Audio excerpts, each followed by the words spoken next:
Tem uma coleção da Martins Fontes que foi lançada quando eu estava entrando na adolescência, que é essa coleção aqui.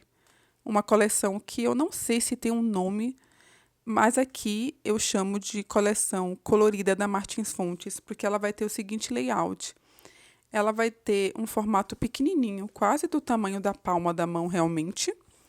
E cada título ele vai ter uma cor predominante. A capa vai ser assim. Então a gente tem até os livros do Roald Dahl, Fantástica Fábrica de Chocolate, nessa coleção aqui. E eu conheci alguns desses livros na época que eu estava adolescente. E eu não pude ler todos na época, eu nem podia estar comprando muito livro. Mas depois eu fui correndo atrás desses livros. E, gente, são livros infanto-juvenis super profundos. Não são só livro no estilo divertido para ler, mas apresentam realmente um panorama da literatura infanto-juvenil no mundo. Então, a gente vai ter diversas nacionalidades fazendo parte dessa coleção. Então, eu estou aqui com uma escritora japonesa, que é a Kazumi Yomoto, super premiada, com 2 livros que saíram por essa coleção, mas a gente também vai ter de outros países. E eu vou falar um pouquinho dessa coleção. Eu vou começar falando sobre Os Amigos, que eu, inclusive, estou lendo em voz alta para os meus filhos.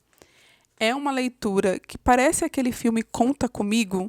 Vai ser bem naquele espírito de meninos na faixa dos 12 anos querendo descobrir alguma coisa sobre a vida. No caso de Conta Comigo, eles vão atrás de um menino que da idade deles, que foi atropelado por um trem e morreu. Todo mundo sabe que ele morreu, mas ninguém encontrou o corpo ainda. Então, eles vão atrás desse corpo. E aqui a gente vai ter 3 meninos na faixa dos 12 anos descobrindo a morte, porque a avó de um deles morreu e todo mundo ficou super impressionado.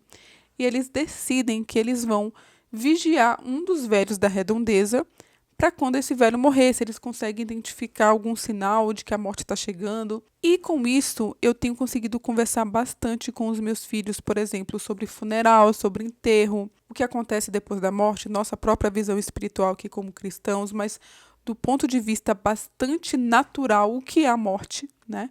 E do ponto de vista sobrenatural também. E, ao mesmo tempo, como aquilo marca, e os meus filhos estão com 13 e 12 anos, que é bem uma idade que eu recomendo esse livro, como isso marca uma perda de inocência, mas no sentido de conseguir ver melhor como algumas coisas realmente funcionam no mundo, como a morte é definitiva, como é séria, como não está distante, não está só nas historinhas de faz de conta que a gente lê, mas aqui, embora seja uma ficção, é uma história bastante realista, o que permite conversas muitíssimo interessantes.